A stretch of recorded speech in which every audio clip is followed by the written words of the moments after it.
അപ്പോ നമ്മൾ ഇന്ന് ഡിസ്കസ് ചെയ്യാൻ പോകുന്നത്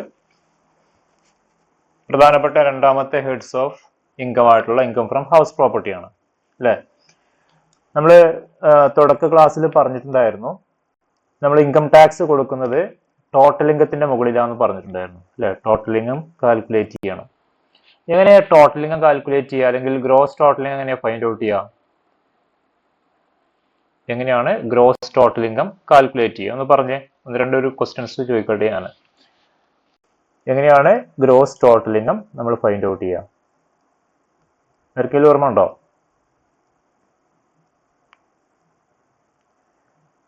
എനിബഡി? ഗ്രോസ് ടോട്ടൽ ഇൻകം അതുപോലെ തന്നെ ടോട്ടൽ ഇൻകം എങ്ങനെയാണ് ഫൈൻഡ് ഔട്ട് ചെയ്യുക എന്നുള്ള കാര്യങ്ങളൊക്കെ കുറിച്ച് നമ്മൾ തുടക്കത്തിൽ പറഞ്ഞിട്ടുണ്ടായിരുന്നു. പ്രധാനമായിട്ടും നമുക്ക് ഇൻകം ഫ്രം ഒരു ഇൻകം ടാക്സിലെ പ്രധാനപ്പെട്ട ഇൻകംസിനെ നമ്മൾ 5 ഹെഡ്സ് ആയിട്ട് കാറ്റഗറൈസ് ചെയ്തിട്ടുണ്ട്.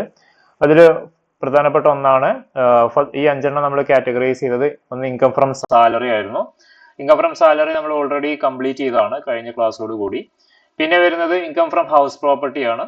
ദെൻ പിന്നെ income from house property, business of profession, then capital gain and other source അല്ലെ. ഇങ്ങനെ 5 ഹെഡ്സ് ഓഫ് ഇൻകത്തിന്റെ കാറ്റഗറിയിലാണ് നമ്മളുടെ ഇൻകത്തിനെ, നമുക്ക് ഒരു വ്യക്തിക്ക് അല്ലെങ്കിൽ ഒരു പേഴ്സണ് കിട്ടുന്ന ഇൻകത്തിന് നമ്മൾ പ്രധാനമായിട്ടും 5 കാറ്റഗറി ആയിട്ട് തരംതിരിച്ചിട്ടുണ്ട് അല്ലെ.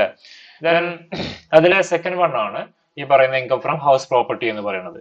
ഇപ്പോ എംപ്ലോയർ റിലേഷൻഷിപ്പിലുള്ള ഒരു ഇൻകം നമുക്ക് റിസീവ് ചെയ്യുകയാണെങ്കിൽ, അല്ലെങ്കിൽ എംപ്ലോയർ എംപ്ലോയിക്ക് വല്ല എമൗണ്ടും കൊടുക്കുകയാണെങ്കിൽ അത് ഇൻകം ഫ്രം സാലറിയിലാണ് ടാക്സ് ചെയ്യപ്പെടുക എന്നൊക്കെ നമ്മൾ പഠിച്ചിട്ടുണ്ട്. അതിന്റെ പ്രോബ്ലംസ് ഒക്കെ നമ്മൾ വർക്ക്ഔട്ട് ചെയ്തതാണ്. ഓക്കെ, ഇനി ഒരു പേഴ്സൺ ഈ പറയുന്ന സാലറിക്ക് പുറമെ മേ ബി എന്ത് കിട്ടാം, അവർക്ക് റെന്റ് റിസീവ് ചെയ്യാനുള്ള ചാൻസ് ഉണ്ട് അല്ലെ.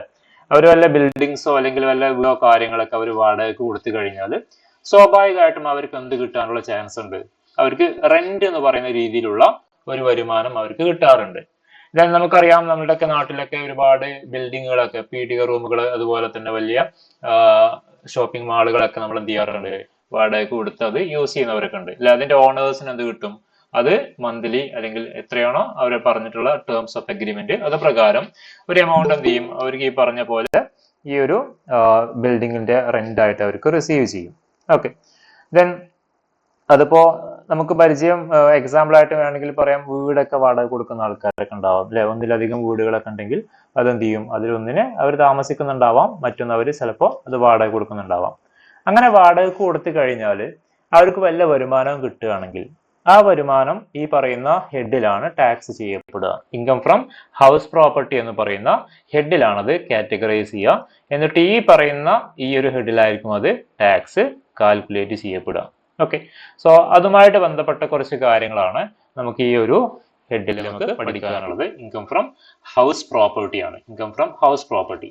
Okay, then income from house property എന്ന് പറയുന്ന ഈ ഒരു കാര്യത്തിനെ കുറിച്ച് ഡീറ്റെയിൽ ആയിട്ട് പറയുന്ന സെക്ഷൻ 22 ടു സെക്ഷൻ 27 വരെയുള്ള ഏരിയാസിലാണ് ഇതിനെ കുറിച്ച് പ്രധാനമായിട്ടും ഡിസ്കസ് ചെയ്യണത്. ഓക്കെ, ദെൻ എന്താണ് നോക്കാം നമുക്ക്. House property is second source of income from income tax purpose ആണ് അല്ലെ. നമുക്കറിയാം 5 ഹെഡ്സ് ഓഫ് ഇൻകംസ് ഉണ്ടെന്ന് പറഞ്ഞു.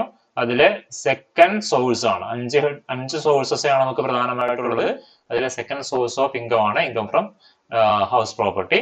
ദെൻ റെന്റൽ ഇൻകം, നമുക്കൊരു റെന്റിന്റെ രൂപത്തിൽ ഒരു ഇൻകം നമുക്ക് റിസീവ് ചെയ്യുകയാണെങ്കിൽ അത് ഈ പറയുന്ന ബിൽഡിംഗിൽ നിന്നോ അല്ലെങ്കിൽ ബിൽഡിങ്ങുമായിട്ട് ബന്ധപ്പെട്ട് കിടക്കുന്ന ലാൻഡിൽ നിന്നോ നമുക്കൊരു റെന്റ് കിട്ടുകയാണെങ്കിൽ നമ്മളത് ഈ പറയുന്ന ഈ ഒരു ഇൻകം ഫ്രം ഹൗസ് പ്രോപ്പർട്ടി എന്ന് പറയുന്ന ഈ ഒരു ഹെഡിലാണ് എന്ത് ചെയ്യുക, നമ്മൾ കാൽക്കുലേറ്റ് ചെയ്യുക. ഓക്കെ, അതാണ് പറഞ്ഞത് rental income from property being building or land appurtenant thereto of which taxpayer is owner is charged to tax under the head ആണ്.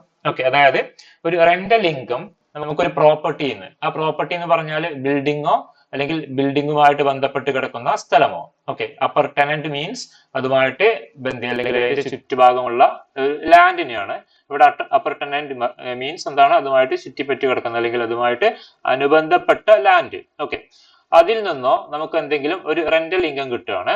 ഇനി അവിടെ ഒരു കാര്യം പറയുന്നുണ്ട്, which the tax payer is the owner ആണ്. ഈ ഒരു ബിൽഡിങ്ങിന്റെ അല്ലെങ്കിൽ ഈ ബിൽഡിങ്ങും ആ ബിൽഡിങ്ങുമായിട്ട് ബന്ധപ്പെട്ട് കിടക്കുന്ന സ്ഥലത്തിന്റെയും ഓണർ ഈ പറയുന്ന ടാക്സ് പെയർ ആയിരിക്കണം. ഓക്കെ, അങ്ങനെയാണെങ്കിൽ is charge to tax under the head income from house property. അങ്ങനെയാണെങ്കിൽ ആ ഒരു ഇൻകം ഈ ഒരു ഇൻകം ഫ്രം ഹൗസ് പ്രോപ്പർട്ടി എന്ന് പറയുന്ന ഒരു ഇൻകത്തിലാണത് ചാർജ് ചെയ്യപ്പെടുക, ടാക്സ് ചാർജ് ചെയ്യപ്പെടുക ഇൻകം ഫ്രം ഹൗസ് പ്രോപ്പർട്ടി എന്ന് പറയുന്ന ഹെഡ് ആണ്. ഓക്കെ, ആദ്യം ഈ ഒരു 5 ഹെഡ്സ് ആദ്യം പഠിച്ചു വെക്കാം. ഏതൊക്കെയാണ് 5 heads of incomes? Income from salary, income from house property, income from business of profession, income from capital gain, income from other source അല്ലെ. ദെൻ ഇതാണ് 5 ഹെഡ്സ് ഓഫ് ഇൻകംസ്. അതിൽ റെന്റ് ഒരു ബിൽഡിംഗ് അല്ലെങ്കിൽ ബിൽഡിങ്ങുമായിട്ട് ബന്ധപ്പെട്ട് കിടക്കുന്ന സ്ഥലത്ത് നിന്ന് നമുക്ക് വല്ല റെന്റൽ ഇൻകംസ് കിട്ടുകയാണെങ്കിൽ അത് ഈ പറയുന്ന ഇൻകം ഫ്രം ഹൗസ് പ്രോപ്പർട്ടിയിലാണ് ടാക്സ് ചെയ്യപ്പെടുക. ഓക്കെ, ഈ സെക്ഷൻസ് ഒന്ന് നോട്ട് ചെയ്ത് വെച്ചാൽ 22 to 27 ആണ് നമ്മുടെ income from house property discuss ചെയ്യുന്ന പ്രധാനപ്പെട്ട ഇൻകം ടാക്സിലെ സെക്ഷൻ 22 മുതൽ 27 വരെയുള്ള സെക്ഷൻസ് ആണ് ഇൻകം ഫ്രം ഹൗസ് പ്രോപ്പർട്ടിയെ കുറിച്ച് പറയുന്നത്. ഓക്കെ, നോക്കാം നമുക്ക് എങ്ങനെയാണ് ഇത് ബേസിസ് ചാർജസ് എങ്ങനെയാണ് അല്ലെങ്കിൽ എങ്ങനെയാണ് ഈ പറയുന്ന income from house property charge ചെയ്യപ്പെടുക എന്നുള്ളത് നോക്കാം. ഇതിന്റെ ബേസിസ് എന്താണുള്ളത് നോക്കാം. ഓക്കെ, നോക്കാം. Annual value of the property shall be taxed under the head income from house property ആണ്. അപ്പൊ ഇവിടെ നമ്മൾ റെന്റൽ ഇൻകം എന്ന് പറഞ്ഞു അല്ലെ. ആ റെന്റൽ ഇൻകം എന്ന് പറഞ്ഞാൽ ഇവിടെ ചാർജ് ചെയ്യപ്പെടുമ്പോൾ ആനുവൽ വാല്യൂ കണ്ടെത്തിയിട്ടാണ്. ഒരു ഹൗസ് പ്രോപ്പർട്ടിയുടെ ഒരു പ്രോപ്പർട്ടിയുടെ ആനുവൽ വാല്യൂ. എന്താ ആനുവൽ എന്ന് പറഞ്ഞാൽ? വാർഷിക വരുമാനം അല്ലെ. ഒരു വർഷത്തിൽ അതിന് എത്ര കിട്ടും എന്നുള്ളതാണ് ആനുവൽ വാല്യൂ നമ്മൾ ഫൈൻഡ് ഔട്ട് ചെയ്യും ഈ പ്രോപ്പർട്ടിയുടെ. ദെൻ അതാണ് shall be taxable under the head income from house property. ഈ ഒരു ആനുവൽ വാല്യൂ ആണ്, ഒരു പ്രോപ്പർട്ടിയുടെ ആനുവൽ വാല്യൂ ആണ് ടാക്സ് ചെയ്യപ്പെടുക. ഇൻകം ഫ്രം ഹൗസ് പ്രോപ്പർട്ടിയിൽ ഒരു പ്രോപ്പർട്ടിയുടെ ആനുവൽ വാല്യൂ ആണ് ടാക്സ് ചെയ്യപ്പെടുക ഇൻകം ഫ്രം ഹൗസ് പ്രോപ്പർട്ടി എന്ന് പറയുന്ന ഹെഡിൽ. ഓക്കെ, ഇനി income from house property shall be taxable under this head ഈ ഫോളോയിങ് കണ്ടീഷൻസ് ആർ സാറ്റിസ്ഫൈഡ് ആണ്. വളരെ ഇമ്പോർട്ടന്റ് ആയിട്ടുള്ള ഒരു കാര്യമാണ്. ഈ ഒരു കണ്ടീഷൻസ് ജസ്റ്റ് നോട്ട് ചെയ്ത് വെക്കുക, ജസ്റ്റ് പഠിച്ചു വെക്കുക കേട്ടോ. എന്താ തിയറി ചോദിച്ചു കഴിഞ്ഞാലൊക്കെ എഴുതേണ്ടി വരും. അതായത് ഇൻകം ഫ്രം ഹൗസ് പ്രോപ്പർട്ടി എന്ന് പറയുന്ന ഹെഡില് ഒരു ഇൻകം ടാക്സ് ചെയ്യപ്പെടണമെങ്കിൽ, ഓക്കെ, അല്ലെങ്കിൽ ഇൻകം ഫ്രം ഹൗസ് പ്രോപ്പർട്ടി എന്ന് പറയുന്ന ഹെഡില് ഒരു ഇൻകം നമ്മൾ ആഡ് ചെയ്യണമെങ്കിൽ ദെൻ ഈ പറയുന്ന 3 കണ്ടീഷൻസ് സാറ്റിസ്ഫൈ ചെയ്യണം.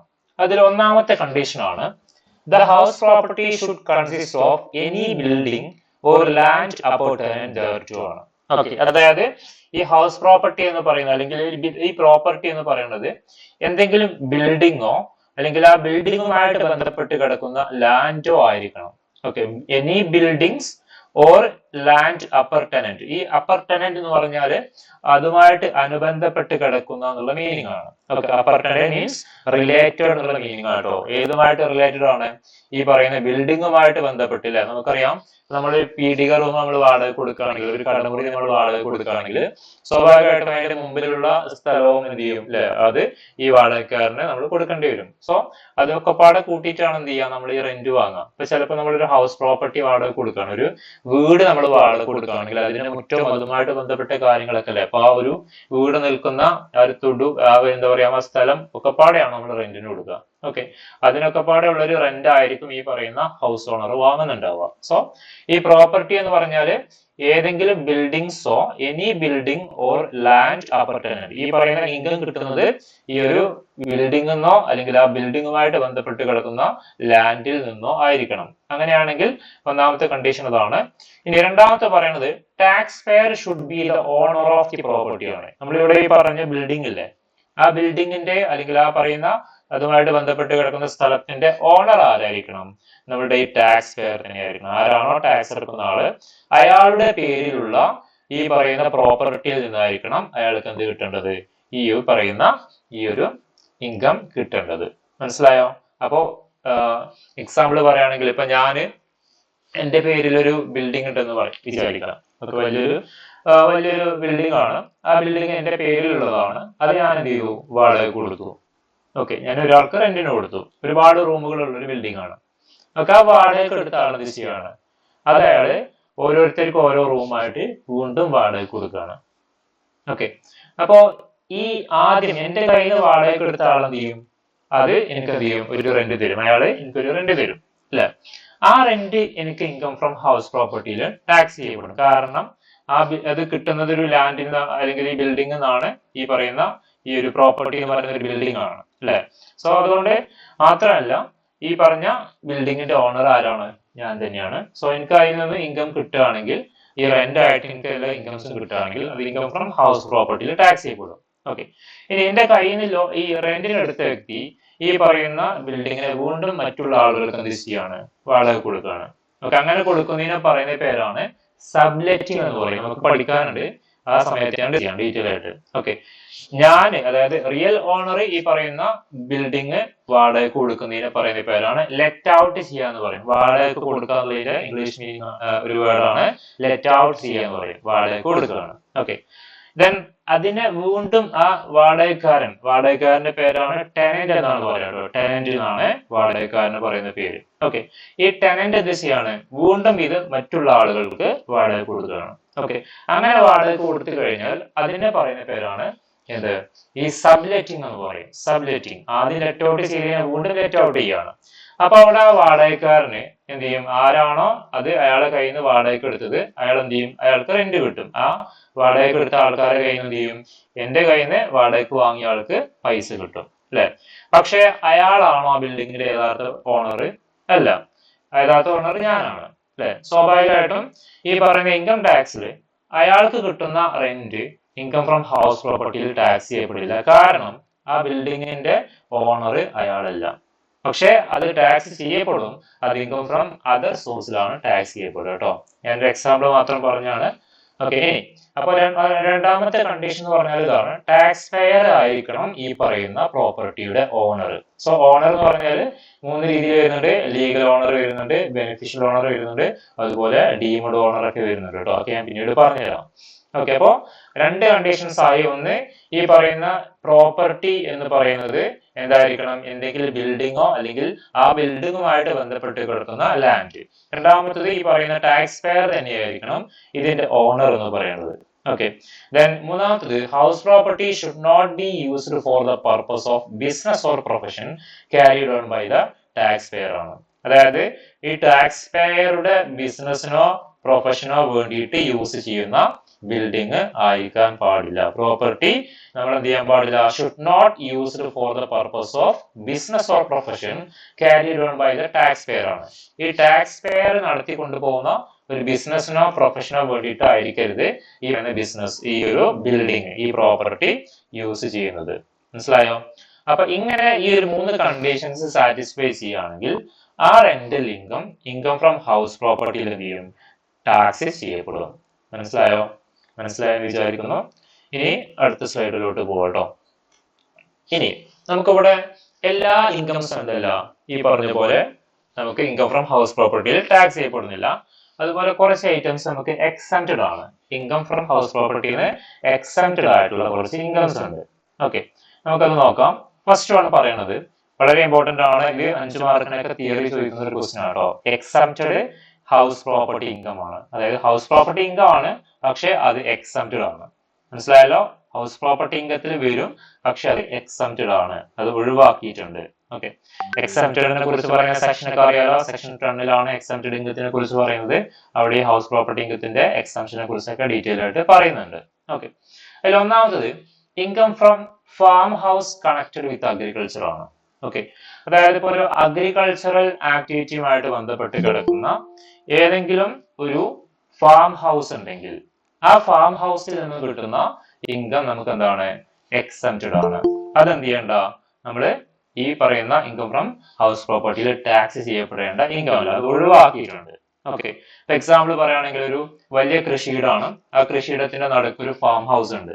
ആ കൃഷിയുമായിട്ട് ബന്ധപ്പെട്ട് കിടക്കുന്ന അല്ലെങ്കിൽ അതുമായിട്ട് അനുബന്ധ താമസിക്കാൻ വേണ്ടിയിട്ട് നിർമ്മിച്ചൊരു ഫാം ഹൗസ് ഉണ്ട്. അപ്പോ ആ കൃഷിയിടം ഞാൻ എന്ത് ചെയ്യണം, വാടക കൊടുക്കുകയാണ്. സ്വാഭാവികമായിട്ടും ആ ഒരു ഫാം ഹൗസും വാടകയ്ക്ക് കൊടുക്കേണ്ടി വരും. അതിന്റെ അതുമായിട്ട് ബന്ധപ്പെട്ട് കിടക്കുന്ന ഒരു ഫാം ഹൗസ് ആണ്. സ്വാഭാവികമായിട്ടും ആ ഫാം ഹൗസിന് ഒരു റെന്റ് എനിക്ക് എന്ത് ചെയ്യും, ഇത് വാടകയ്ക്ക് എടുത്ത അല്ലെങ്കിൽ ആരാണോ കൃഷി ചെയ്യാൻ എടുത്ത വ്യക്തികള് അവരെനിക്ക് ആ ഫാം ഹൗസിനുള്ള റെന്റ് കൂടി എനിക്ക് തരും. ഓക്കെ, അങ്ങനെ ഫാം ഹൗസിൽ നിന്ന് എനിക്കൊരു റെന്റ് കിട്ടുകയാണെങ്കിൽ അത് എക്സംപ്റ്റഡ് ആണ്. അത് ഈ പറയുന്ന ഹെഡിൽ ടാക്സ് ചെയ്യപ്പെടേണ്ട. അപ്പോ income from farm house connected with agriculture ആണ്. ഓക്കെ, ഇനി next annual value of 1 palace of X Indian ruler ആണ്. മനസ്സിലായോ? Annual value of 1 palace of X Indian ruler. X Indian ruler എന്ന് പറഞ്ഞാൽ എന്താ, നമുക്കറിയാം നമ്മുടെ രാജ്യം മുൻപൊക്കെ ഈ അല്ലെ എന്തായിരുന്നു, പ്രധാനമായിട്ടും നാട്ടുരാജ്യങ്ങളായിരുന്നു അല്ലെ. അന്നൊക്കെ നമ്മുടെ നാട് ഭരിച്ചിരുന്ന ഈ പറയുന്ന ഈ ഒരു രാജാക്കന്മാരുടെ കാലത്തൊക്കെ ഒരുപാട് നാട്ടുരാജ്യങ്ങൾ ഉണ്ടായിരുന്നു. then അങ്ങനെ ഈ നാട്ടുരാജ്യങ്ങളിലുള്ള രാജാക്കന്മാർക്കൊക്കെ എന്തുണ്ട്, ഒരുപാട് പാലസുകളുണ്ട്. പാലസ് എന്ന് പറഞ്ഞാൽ കൊട്ടാരങ്ങളുണ്ട് അല്ലെ. ഒന്നിലധികം കൊട്ടാരങ്ങളൊക്കെ ഉള്ള രാജാക്കന്മാരൊക്കെ ഉണ്ട്. then ഈ രാജാക്കന്മാർക്കൊക്കെ ഈ പറയുന്ന ഈ ഓരോ പാലസിനും ഒരുപാട് വരുമാനം കിട്ടുന്നുണ്ടാവാം, ഈ റെന്റിന്റെ രൂപത്തിൽ, അല്ലെങ്കിൽ അത് ആർക്കെങ്കിലും താമസിക്കാനായി കൊടുത്തു കഴിഞ്ഞാൽ എന്ത് ചെയ്യും, അവർക്കൊക്കെ വരുമാനം കിട്ടും. ഓക്കെ, അങ്ങനെ ഈ ഒരു എക്സ് ഇന്ത്യൻ റൂളർ ആയിട്ടുള്ള, അല്ലെങ്കിൽ മുൻപ് ഇന്ത്യ ഭരിച്ചിരുന്ന ഒരു രാജാവിന് ഈ പറയുന്ന ഒരു പാലസിൽ നിന്നും കിട്ടുന്ന റെന്റ് എന്താണ്, എക്സംപ്റ്റഡ് ആണ്. മനസ്സിലായോ? ഒരു രാജാവുണ്ട്, ആ രാജാവിന് 3-4 കൊട്ടാരങ്ങളുണ്ട്. അതില് 3-4 കൊട്ടാരത്തിൽ നിന്ന് എന്ത് കിട്ടുന്നുണ്ട്, അയാൾക്ക് റെന്റ് ആയിട്ട് വരുമാനം കിട്ടുന്നുണ്ട് വിചാരിക്കാം. ഓക്കെ, ദെൻ അങ്ങനെയാണെങ്കിൽ അതിലെ ഒരു കൊട്ടാരത്തിലെ വരുമാനം എക്സംപ്റ്റഡ് ആണ്. So annual value of 1 palace of X Indian ruler ആണ്. ഈ ഒരു എക്സംപ്ഷൻ ഒക്കെ കൊടുക്കാനുള്ള കാരണം നമുക്കറിയാം, 1947 ഇന്ത്യ ഇൻഡിപെൻഡൻസ് ആവുന്ന സമയത്ത് ഒരുപാട് നാട്ടുരാജാക്കന്മാരായിരുന്നു ഇന്ത്യ ഭരിച്ചിരുന്നത്. ഇവരൊക്കെ പാടെ ഒരുമിച്ച് കൂട്ടിയിട്ട് ഒരു ഇന്റഗ്രേറ്റഡ് സ്റ്റേറ്റ് ആക്കി മാറ്റാൻ വേണ്ടിയിട്ട് ഇവരെ അതിലോട്ട് അട്രാക്ട് ചെയ്യാൻ, അല്ലെങ്കിൽ അവരെ അതിലോട്ട് അന്വയിപ്പിച്ച് കൊണ്ടുവരാൻ അവർക്ക് ഒരുപാട് കൊടുത്തിട്ടുണ്ട്. നവാബുമാർക്കൊക്കെ ഒരുപാട് എക്സാംഷൻസ് ഒക്കെ കൊടുത്തിട്ടുണ്ട്. അവർക്ക് ഒരുപാട് ഇളവുകളും കാര്യങ്ങളൊക്കെ കൊടുത്തിട്ടുണ്ട്. അതിന്റെ കൂട്ടത്തിൽ അവർക്ക് കൊടുത്തൊരു ഇളവാണ് ഈ പറയുന്ന ഈ ഒരു സംഭവം. ഓക്കെ, അപ്പൊ അതാണ് ഒന്ന് ഫാം ഹൗസ് ആണ്. അഗ്രികൾച്ചറുമായിട്ട് കണക്ട് ചെയ്യുന്ന ഫാം ഹൗസ് എന്ന് വല്ല വരുമാനവും കിട്ടുകയാണെങ്കിൽ അത് എക്സംപ്റ്റഡ് ആണ്. Second one palace of X Indian ruler ആണ്. അതായത് ഒരു Indian ruler, X Indian ruler, മുൻപ് ഇന്ത്യ ഭരിച്ചിരുന്ന രാജാവിന്റെ ഒരു പാലസ് നിന്ന് കിട്ടുന്ന ഇൻകം എന്താണ്, എക്സംപ്റ്റഡ് ആണ്. Okay, next income from property used for assessee own business or profession ആണ്. ഇപ്പോ അസസി എന്ത് ചെയ്യാണ്, അസസി അയാളുടെ പേരിലുള്ള ഒരു പ്രോപ്പർട്ടി അയാളുടെ ബിസിനസ്സിനോ അയാളുടെ പ്രൊഫഷനോ വേണ്ടിയിട്ട് യൂസ് ചെയ്യുകയാണെങ്കിൽ, അങ്ങനെ അതിൽ നിന്നും വല്ല വരുമാനവും കിട്ടുന്നുണ്ടെങ്കിൽ അതും എക്സംപ്റ്റഡ് ആണ്. മനസ്സിലായല്ലോ? Income from property used for assessee own business, സ്വന്തം ബിസിനസ്സിന്, ഈ പറയുന്ന അസസിയുടെ തന്നെ സ്വന്തം ബിസിനസ്സിനോ പ്രൊഫഷനോ യൂസ് ചെയ്യുകയാണെങ്കിൽ. ഇപ്പൊ നമ്മളിവിടെ കണ്ടീഷൻസ് പറഞ്ഞപ്പോ അതിലൊരു കണ്ടീഷൻ ഇതായിരുന്നു, should not be used for the purpose of business or profession carried out by the tax pair എന്ന് പറഞ്ഞിട്ടുണ്ടായിരുന്നു. ഓക്കെ, ഇനി income from two self occupied house ആണ്. Income from two self occupied house. Okay, ഇങ്ങനെ പറഞ്ഞാല് ഇപ്പോ ഒരു വ്യക്തിക്ക് example ആയിട്ട് പറയാം, എനിക്കൊരു 4 വീടുണ്ടെന്ന് വിചാരിക്കാം. എനിക്കൊരു 4 വീടുണ്ട്. ഓക്കെ, ആ 4 വീട് ഞാൻ എന്ത് ചെയ്യാണ്, എന്റെ താമസത്തിന് തന്നെ യൂസ് ചെയ്യണം, അല്ലെങ്കിൽ എന്റെ ഫാമിലി റിലേറ്റഡ് താമസത്തിന് വേണ്ടിയിട്ട് യൂസ് ചെയ്യാമെന്ന് അസ്യൂം ചെയ്യാം. ഓക്കെ, അങ്ങനെയാണെങ്കിൽ 2 വീട് അയാൾക്ക് എന്താണ്, എക്സംപ്റ്റഡ് ആണ്. അതായത് 2 വീടിന് എനിക്ക് എന്തായിട്ട് കൺസിഡർ ചെയ്യാൻ പറ്റും, എക്സംപ്റ്റഡ് ഹൗസ് ആയിട്ട് എനിക്ക് കൺസിഡർ ചെയ്യാം. ഓക്കെ, ബാക്കി 2 വീടിന് ഇൻകം കിട്ടിയാലും, ഞാനത് വാടകയ്ക്ക് കൊടുത്താലും കൊടുത്തിട്ടില്ലെങ്കിലും അതിന്റെ ആനുവൽ വാല്യൂ ഫൈൻഡ് ഔട്ട് ചെയ്ത് അതിന് ഞാൻ ടാക്സ് കൊടുക്കേണ്ടി വരും. മനസ്സിലായോ? അപ്പൊ income from two self occupied house, ഒരാൾക്ക് 2 വീട് എന്ത് ചെയ്യാം, സെൽഫ് ഒക്കുപ്പൈഡ് എന്ന് പറഞ്ഞാൽ എന്താ, സ്വയം താമസിക്കാനുള്ള വീടായിട്ട് കൺസിഡർ ചെയ്യുക. അതിനെയാണ് സെൽഫ് ഒക്കുപ്പൈഡ് ഹൗസ് എന്ന് പറയും. അപ്പൊ ഒരാൾക്ക് 2-ലധികം വീടുകൾ ഉണ്ടെങ്കിൽ 2 വീടിനെ എന്തായിട്ട് കൺസിഡർ ചെയ്യാം, സെൽഫ് ഒക്കുപ്പൈഡ് ആയിട്ട് കൺസിഡർ ചെയ്യാം. അങ്ങനെ ആ 2 വീടിലെ ഇൻകംസിന്, അല്ലെങ്കിൽ ആ 2 വീടിനെ നമ്മൾ എക്സംപ്റ്റഡ് ഇൻകം ആയിട്ട്, അല്ലെങ്കിൽ എക്സംപ്റ്റഡ് ഹൗസ് പ്രോപ്പർട്ടി ഇൻകം ആയിട്ട് നമ്മൾ കൺസിഡർ ചെയ്യും. അപ്പോ income from two self occupied house ആണ്. ഓക്കെ, ഇനി next income from house mean for self residence. Okay, അതായത് ഒരു ഇൻകം ഉണ്ട്, ഒരു ഹൗസ് ഉണ്ട്, ആ ഹൗസ് സെൽഫ് റെസിഡൻസിന് വേണ്ടിയിട്ടാണ്, സ്വയം താമസിക്കാൻ വേണ്ടിയിട്ടാണ്, അസസിയുടെ സ്വന്തം താമസത്തിന് വേണ്ടിയിട്ടുള്ള ഒരു വീടാണ്. ഓക്കെ, പക്ഷെ ആ ഹൗസിൽ നിന്നും ഒരു ഇൻകം കിട്ടുന്നുണ്ട്. ഓക്കെ, പക്ഷേ but could not be occupied throughout the previous year ആണ്. ആ പ്രീവിയസ് ഇയറിൽ അയാൾക്ക് ആ വീട്ടിൽ താമസിക്കാൻ പറ്റിയിട്ടില്ല.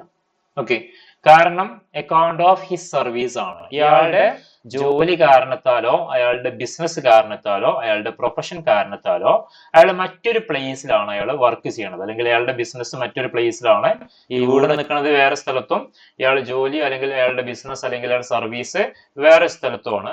അത് കാരണത്താൽ അയാൾക്ക് അയാളുടെ ഈ പറയുന്ന സെൽഫ് റെസിഡൻസിന് വേണ്ടി നിർമ്മിച്ച വീട്ടിൽ അയാൾക്ക് ഒക്കുപ്പൈ ചെയ്യാൻ കഴിയുന്നില്ല. Not be occupied throughout the previous year. അയാൾക്ക് ആ വർഷം തീരെ താമസിക്കാൻ പറ്റിയിട്ടില്ല. പക്ഷെ ആ ഒരു ഹൗസിൽ നിന്ന് അയാൾക്ക് ഒരു ഇൻകം കിട്ടുന്നുണ്ട് കേട്ടോ. Income from house mean for self residence but could not be occupied throughout the previous year on account of കാരണം ഇതായിരിക്കണം കേട്ടോ. ഈ അക്കൗണ്ട് ഓഫ് എന്ത് കാരണത്താലായിരിക്കണം അയാൾ അവിടെ താമസിക്കാതിരിക്കണത്? His service, business or profession കാരണത്താലായിരിക്കണം. അങ്ങനെയാണെങ്കിൽ ആ ഹൗസിൽ നിന്നും വലിയ ഇൻകംസും കിട്ടുന്നുണ്ടെങ്കിൽ അതും എക്സംപ്റ്റഡ് ആണ്. മനസ്സിലായി കാണുമെന്ന് വിചാരിക്കുന്നു കേട്ടോ. ഡൗട്ട് ഉണ്ടെങ്കിൽ ചോദിക്കണം. ഇനി next, income from property owned by local authority. ആരാ ലോക്കൽ അതോറിറ്റി എന്ന് പറഞ്ഞാല്? പഞ്ചായത്ത്, മുനിസിപ്പാലിറ്റി, അതുപോലെ കോർപ്പറേഷൻസ് ഒക്കെയാണ് ലോക്കൽ അതോറിറ്റീസ് എന്ന് പറയും. ഓക്കെ.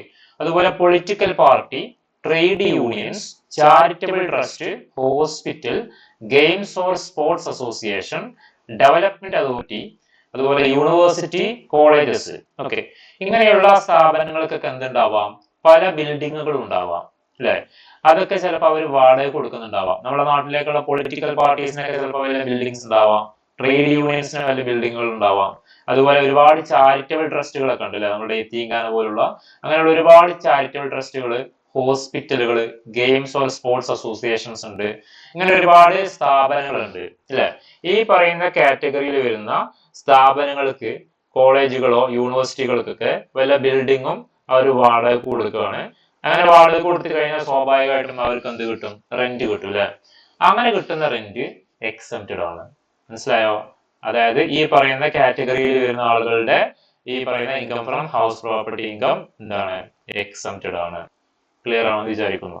അപ്പൊ ഈ പറയുന്ന 6 ഇൻകംസിനെയാണ് ഇൻകം ഫ്രം ഹൗസ് പ്രോപ്പർട്ടിന്ന് എക്സംപ്റ്റഡ് ആയിട്ട് കൺസിഡർ ചെയ്തിട്ടുള്ളത്.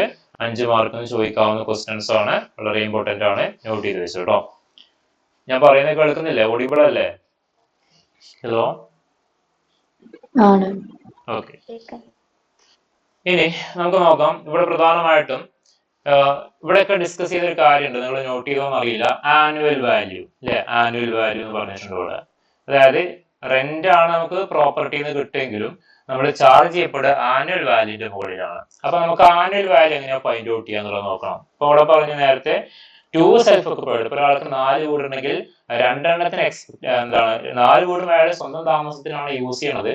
പക്ഷെ 2 എണ്ണത്തിനെ എക്സംപ്റ്റഡ് ആയിട്ട് കൺസിഡർ ചെയ്യും. ബാക്കി 2 എണ്ണത്തിനെ ചിലപ്പോൾ അയാൾ വാടക കൊടുത്തിട്ടില്ലെങ്കിലും അതിന്റെ വാടക കിട്ടുന്ന പോലെ പരിഗണിച്ച് അതിന് എന്ത് ചെയ്യേണ്ടി വരും? ടാക്സ് കൊടുക്കേണ്ടി വരും. അയാളുടെ ഹൗസ് പ്രോപ്പർട്ടി ഇൻകത്തിൽ കൂട്ടേണ്ടി വരും. അപ്പൊ വാടക കൊടുക്കാത്തതിന്റെ വാല്യൂ എങ്ങനെ ഫൈൻഡ് ഔട്ട് ചെയ്യുന്നതൊക്കെ ചോദ്യം ഉണ്ടാവും അല്ലെ?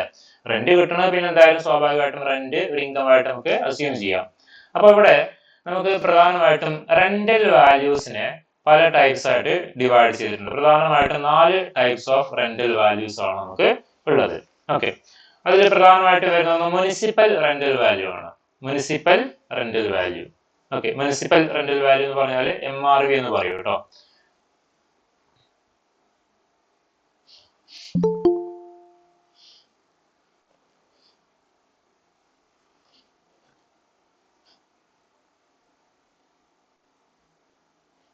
ജസ്റ്റ് ഒന്ന് ഹോൾഡ് ചെയ്യണേ.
ഓക്കെ, കാണാൻ പറ്റുന്നില്ലേ?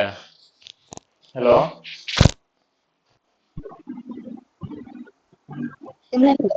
ഓക്കെ, വോയിസ് ക്ലിയർ അല്ലേ? സ്റ്റക്ക് ആവണമെന്നില്ലല്ലോ? ഓക്കെ, അപ്പോൾ ടൈപ്സ് ഓഫ് റെന്റൽ വാല്യൂ പ്രധാനമായിട്ടും നമുക്ക് 5 ഉണ്ട്. അതിലൊന്ന് മുനിസിപ്പൽ റെന്റൽ വാല്യൂ ആണ്. Municipal rental value, fair rental value, standard rent, അതുപോലെ റിയൽ റെന്റൽ വാല്യൂ, അതുപോലെ എക്സ്പെക്ടഡ് റെന്റൽ വാല്യൂ. അങ്ങനെ നമുക്ക് 5 റെന്റൽ വാല്യൂസ് ആണ് നമുക്ക് പ്രധാനമായിട്ടുള്ളത്. ഇത് വളരെ ഇമ്പോർട്ടൻസ് ആണ്, ഇത് പഠിച്ചു നോക്കണം കേട്ടോ. അതിൽ ഒന്നാമത്തെ മുനിസിപ്പൽ റെന്റൽ വാല്യൂ ആണ്.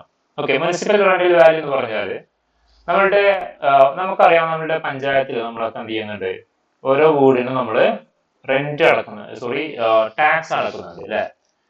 ഈ ടാക്സ് അടക്കുന്നത് ഒരു പെർസെന്റേജ് ആണ്. ഈ ടാക്സ് നമ്മളുടെ വീടിനൊക്കെ ഈ പറയുന്ന മുനിസിപ്പാലിറ്റി അല്ലെങ്കിൽ ഈ പറയുന്ന ലോക്കൽ അതോറിറ്റീസ് ഒരു വാല്യൂ ഫിക്സ് ചെയ്തിട്ടുണ്ടാവും ഓരോ വീടിനും. ആ വീടിന്റെ ആ വാല്യൂവിന്റെ മുകളിലാണ് നമ്മൾ എന്ത് ചെയ്യേണ്ടത്, ഓരോ വർഷവും വീടിന്റെ നികുതി അടക്കേണ്ടത്. വീടിന് ഒരു വാല്യൂ അവർ കാൽക്കുലേറ്റ് ചെയ്യും, അല്ലെങ്കിൽ അവർ ഫിക്സ് ചെയ്തിട്ടുണ്ടാവും. അതിന്റെ മുകളിലാണ് 10% അല്ലെങ്കിൽ 20% നമ്മൾ എന്ത് ചെയ്യേണ്ടി വരിക, നമ്മൾ നികുതി ഓരോ വർഷവും പഞ്ചായത്തുകളിലും അതുപോലെ കോർപ്പറേഷൻസിലും മുനിസിപ്പാലിറ്റീസിലൊക്കെ നമ്മൾ അടക്കുന്നുണ്ടാവുക. ഓക്കെ, അങ്ങനെ ഈ പറയുന്ന മുനിസിപ്പാലിറ്റി നമ്മളുടെ വീടിന് ഫിക്സ് ചെയ്ത് വെച്ച ഒരു റെന്റൽ ഒരു വാല്യൂ ഉണ്ട്. ഓക്കെ, ഒരു ആനുവൽ റെന്റൽ വാല്യൂ ഉണ്ട്. That is called municipal rental value എന്ന് പറയും. It is the annual rental value of house property fixed by the municipality ആണ്. മുനിസിപ്പാലിറ്റി ഒരു വർഷത്തില് അതിന്റെ റെന്റൽ ഇൻകം ആയിട്ട് അല്ലെങ്കിൽ അതിന്റെ റെന്റൽ വാല്യൂ ആയിട്ട് ഈ പഞ്ചായത്തോ മുനിസിപ്പാലിറ്റിയൊക്കെ ഫിക്സ് ചെയ്ത ഒരു എമൗണ്ട് ഉണ്ട്. ആ എമൗണ്ടിനെ പറയുന്ന പേരാണത് മുനിസിപ്പൽ റെന്റൽ വാല്യൂ. ഒരു വീടിന് ഒരു ആനുവൽ റെന്റ് ആയിട്ട് ഈ ഒരു വർഷത്തിൽ എത്ര രൂപയായിരിക്കും അതിന്റെ ആനുവൽ റെന്റ്, വാർഷിക എന്താ പറയാ റെന്റ് ആയിട്ട് ഈ ഒരു എമൗണ്ട് ഒരു ഈടാക്കിയിട്ട് അല്ലെങ്കിൽ അവർ ഫിക്സ് ചെയ്ത് വെച്ചിട്ടുണ്ടാവും. That is called municipal rental value. Okay, ഇനി രണ്ടാമത്തേതാണ്, അതിനെ ഷോർട്ട് ആക്കി പറയുന്ന പേരാണത് MRV എന്ന് പറയട്ടോ. നമുക്ക് ഈ ഷോർട്ട് വളരെ ഇമ്പോർട്ടൻസ് ആണ്, നോട്ട് ചെയ്ത് വെച്ചോ. ഇനി നെക്സ്റ്റ് ഫെയർ റെന്റൽ വാല്യൂ ആണ്. FRV എന്നാണ് അതിന്റെ ഷോർട്ട് ഫോമില് അല്ലെങ്കിൽ ഷോർട്ട് ആയിട്ട് പറയാം, ഫെയർ റെന്റൽ വാല്യൂ. ഇപ്പോ it refers to rent charge on similar type of property in located in same locality ആണ്. ഓക്കെ, ഇപ്പൊ ഒരു എന്താ പറയാ, ഒരു ടൗണില് ഒരു വീടുണ്ട്, അതേപോലെയുള്ള മറ്റുള്ള വീടുകൾക്ക് എത്രയാണോ റെന്റ് ഉള്ളത് അതിനെയാണ് ഇത് പറയുന്നത് ഫെയർ റെന്റൽ വാല്യൂ.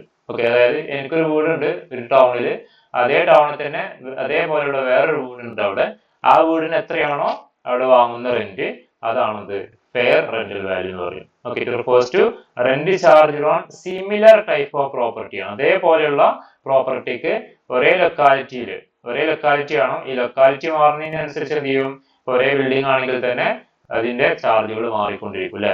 ഇപ്പോ വലിയ ടൗണിലൊക്കെ ചെറിയ റൂമിന് തന്നെ നല്ല സംഖ്യ കൊടുക്കേണ്ടി വരും. പകരം നമ്മൾ ഈ ഒരു ചെറിയ ലോക്കൽ ഏരിയാസിലോട്ടൊക്കെ എത്തിക്കഴിഞ്ഞാൽ അതിന്റെ പകുതി പോലും നമ്മൾ റെന്റ് കൊടുക്കേണ്ടി വരില്ല. ഓക്കെ, അപ്പൊ ഒരേ ലൊക്കാലിറ്റിയിൽ ഒരേ സിമിലർ ടൈപ്പ് ഓഫ് പ്രോപ്പർട്ടിക്ക് എത്രയാണോ ചാർജ് ചെയ്യപ്പെടുന്ന റെന്റ്, ആ റെന്റിനെ പറയുന്ന പേരാണ് ഫെയർ റെന്റൽ വാല്യൂ അല്ലെങ്കിൽ FRV എന്ന് പറയും. ഓക്കെ, പിന്നെ വേറൊന്നാണ് സ്റ്റാൻഡേർഡ് റെന്റ് ആണ്.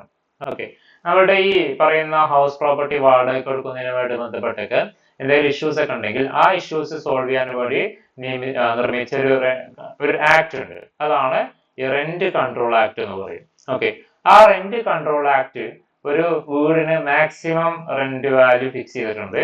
അങ്ങനെ ഫിക്സ് ചെയ്യപ്പെട്ട ഒരു റെന്റിനെയാണ് സ്റ്റാൻഡേർഡ് റെന്റ് എന്ന് പറയും. It is the maximum rental value fixed by the rent control act ആണ്. ഈ റെന്റ് കൺട്രോൾ ആക്ട് പ്രകാരം ഒരു ബിൽഡിങ്ങിന് അല്ലെങ്കിൽ ഒരു പ്രോപ്പർട്ടിക്ക് ഫിക്സ് ചെയ്തിട്ട് മാക്സിമം അതിന്റെ മുകളിലോട്ട് എന്ത് ചെയ്യാൻ പാടില്ല, അവർക്ക് റെന്റ് വാങ്ങാൻ പാടില്ല. അങ്ങനെയുള്ള റെന്റിനെയാണ് പറയുന്ന പേരാണ് സ്റ്റാൻഡേർഡ് റെന്റ് അല്ലെങ്കിൽ SRV എന്ന് പറയും. SRV കേട്ടോ. നെക്സ്റ്റ് റിയൽ റെന്റൽ വാല്യൂ ആണ്. റിയൽ റെന്റൽ വാല്യൂ എന്ന് പറഞ്ഞാൽ ആക്ച്വൽ, നമ്മുടെ ആക്ച്വൽ റെന്റൽ വാല്യൂ എന്നും അതിന് പറയാറുണ്ട്. ആക്ച്വൽ റെന്റൽ വാല്യൂ അല്ലെങ്കിൽ റിയൽ റെന്റൽ വാല്യൂ എന്ന് പറയും. നമ്മളുടെ ഈ പറയുന്ന യഥാർത്ഥത്തിൽ ഈ ടെനന്റ്, ദാറ്റ് മീൻസ് വാടകക്കാരനെ അതിന്റെ ഓണർക്ക് കൊടുക്കുന്ന എമൗണ്ട് ഓഫ് റെന്റിന് പറയുന്ന പേരാണ് റിയൽ റെന്റൽ വാല്യൂ എന്ന് പറയും.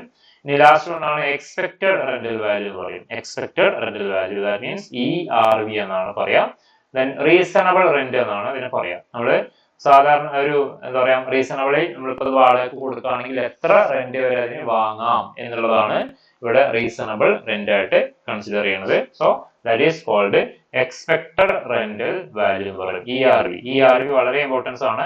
നമുക്കിതിൽ MRV വേണം, FRV വേണം, സ്റ്റാൻഡേർഡ് റെന്റും വേണം, എല്ലാ റെന്റൽ വാല്യൂസും റിയൽ റെന്റൽ വാല്യൂ അല്ലെങ്കിൽ ആക്ച്വൽ റെന്റൽ വാല്യൂ വേണം, അതുപോലെ എക്സ്പെക്ടഡ് റെന്റൽ വാല്യൂ നമുക്ക് വേണം. ഓക്കെ, ഇതിൽ ഈ പറയുന്ന ഈ ആദ്യത്തെ 4 നമുക്ക് എന്ത് ചെയ്യും ക്വസ്റ്റ്യൻസിൽ മേ ബി തന്നേക്കാം. പക്ഷെ ഈ എക്സ്പെക്ടഡ് റെന്റ് നമ്മൾ ഫൈൻഡ് ഔട്ട് ചെയ്യണം. ഈ പറയുന്ന വാല്യൂസ് വെച്ചിട്ട് നമ്മൾ ഈ പറയുന്ന എക്സ്പെക്ടഡ് റെന്റൽ വാല്യൂ നമ്മൾ ഫൈൻഡ് ഔട്ട് ചെയ്യണം. ഓക്കെ, ഇനി നെക്സ്റ്റ് നോക്കാം. ഗ്രോസ് ആനുവൽ വാല്യൂ ആണ്, GAV എന്ന് ഷോർട്ട് ഫോമില് പറയും. Gross annual value. Then tax under income from house property is not levied on rent of the property ആണ്. ഓക്കെ, അതായത് income from house പ്രോപ്പർട്ടിയിൽ നമ്മൾ ഒരിക്കലും റെന്റിന്റെ മുകളിലല്ല ടാക്സ് ചുമത്തുക, ലെവീസ് ചെയ്യുക. ഓക്കെ, പകരം but is on capacity of a property to earn income ആണ്. ഒരു പ്രോപ്പർട്ടിക്ക് എത്രത്തോളം ഇൻകം ഏൺ ചെയ്യാനുള്ള കപ്പാസിറ്റി ഉണ്ട്, ആ കപ്പാസിറ്റിയുടെ മുകളിലാണ് നമ്മൾ എന്ത് ചെയ്യുക, ഈ ടാക്സ് ലെവീസ് ചെയ്യുക. മനസ്സിലായല്ലോ? അല്ലാതെ ഒരു പ്രോപ്പർട്ടിയുടെ ഇൻകം ഫ്രം ഹൗസ് പ്രോപ്പർട്ടിയില് ഒരു പ്രോപ്പർട്ടിയുടെ റെന്റിന്റെ മുകളിലല്ല നമ്മൾ എന്ത് ചെയ്യുക, ടാക്സ് ലെവീസ് ചെയ്യുക. ലെവീസ് ചെയ്യുക എന്ന് പറഞ്ഞാൽ ചുമത്തുക എന്നുള്ളതാണ് കേട്ടോ. ഓക്കെ, ദെൻ പകരം എന്താണ് ചെയ്യുക, നമ്മൾ ആ വീടിന് അല്ലെങ്കിൽ ആ ഒരു പ്രോപ്പർട്ടിക്ക് എന്താണോ കപ്പാസിറ്റി ഉള്ളത്, ഓക്കെ, ഇൻകം ഏൺ ചെയ്യാനുള്ള കപ്പാസിറ്റി. ഒരു പ്രശ്നമുണ്ട്, കറണ്ട് പോയിട്ടുണ്ട്, എപ്പോ വേണമെങ്കിലും ഓഫ് ആവാം കേട്ടോ. അപ്പോ ഈ പറഞ്ഞ ഗ്രോസ് ആനുവൽ വാല്യൂന്റെ മുകളിലാണ് എന്ത് ചെയ്യുക, അല്ലെങ്കിൽ ഈ പറയുന്ന പ്രോപ്പർട്ടിയുടെ കപ്പാസിറ്റിയെ പറയുന്ന പേരാണ് ഗ്രോസ് ആനുവൽ വാല്യൂ എന്ന് പറയും. Such earning capacity is termed as annual value എന്ന് നമ്മൾ പറയാറുണ്ട്. ഓക്കെ, ഇനി ഇങ്ങനെയാണ് നമുക്ക് ഹൗസ് പ്രോപ്പർട്ടിയുടെ ഒരു ലെറ്റ് ഔട്ട് ചെയ്ത computation of income from house property എങ്ങനെയാണ് നമ്മൾ കമ്പ്യൂട്ട് ചെയ്യുക എന്നുള്ളതാണ് നമ്മൾ ഇനി ഡിസ്കസ് ചെയ്യാൻ പോകുന്നത്. ഇതിൽ first one let out house പ്രോപ്പർട്ടിയുടെ ഇൻകമിനെയാണ് ഫൈൻഡ് ഔട്ട് ചെയ്യുക എന്നുള്ളതാണ്. അതിൽ നമുക്ക് ഇവിടെ ഒരു ഫോർമാറ്റ് ഉണ്ട്. ഇതാണ് ഇതിന്റെ ഫോർമാറ്റ് കേട്ടോ. അത് വളരെ ഇമ്പോർട്ടന്റ് ആണ്, ഇത് നോട്ട് ചെയ്ത് വെച്ചോ. ആദ്യം നമ്മൾ gross annual value find out ചെയ്യും. Gross annual value find out ചെയ്യും. അതിൽ നിന്നും മുനിസിപ്പൽ ടാക്സ് മൈനസ് ചെയ്യണം. ഓക്കെ, മുനിസിപ്പൽ ടാക്സ് മൈനസ് ചെയ്യും. നമുക്ക് അവിടെ മുനിസിപ്പൽ ടാക്സ് മൈനസ് ചെയ്ത് കഴിഞ്ഞാൽ നമുക്ക് അവിടെ എന്ത് കിട്ടും, നെറ്റ് ആനുവൽ വാല്യൂ കിട്ടും. ഗ്രോസ് ആനുവൽ വാല്യൂ എന്തോ മൈനസ് ചെയ്ത് കഴിഞ്ഞാലാണ് മുനിസിപ്പൽ ടാക്സ് മൈനസ് ചെയ്താൽ നമുക്ക് നെറ്റ് ആനുവൽ വാല്യൂ കിട്ടും. പിന്നീട് നമുക്ക് ഈ ഹൗസ് പ്രോപ്പർട്ടിയിലെ 2 ഡിഡക്ഷൻസ് ആണ്. ഡിഡക്ഷൻ 24A രണ്ടാമത്തെ 24B അത് രണ്ടും ഡിഡക്ട് ചെയ്ത് കഴിഞ്ഞാൽ നമുക്ക് എന്ത് കിട്ടും, ഇൻകം ഫ്രം ഹൗസ് പ്രോപ്പർട്ടി കിട്ടും. ഇത്രയും ചെയ്യാനുള്ളൂ. ഓക്കെ, മനസ്സിലായല്ലോ? ഇതിന്റെ ഒരു ഫോർമാറ്റ് ഇതാണ്. ഗ്രോസ് ആനുവൽ വാല്യൂ കണ്ട് അതിൽ നിന്നും മുനിസിപ്പൽ ടാക്സ് മൈനസ് ചെയ്യുക. ഗ്രോസ് ആനുവൽ വാല്യൂ നമുക്ക് കാണാൻ ഒരു സ്റ്റെപ്പും കാര്യങ്ങളൊക്കെ ഉണ്ട് കേട്ടോ. ഓക്കെ, അപ്പോ കറണ്ട്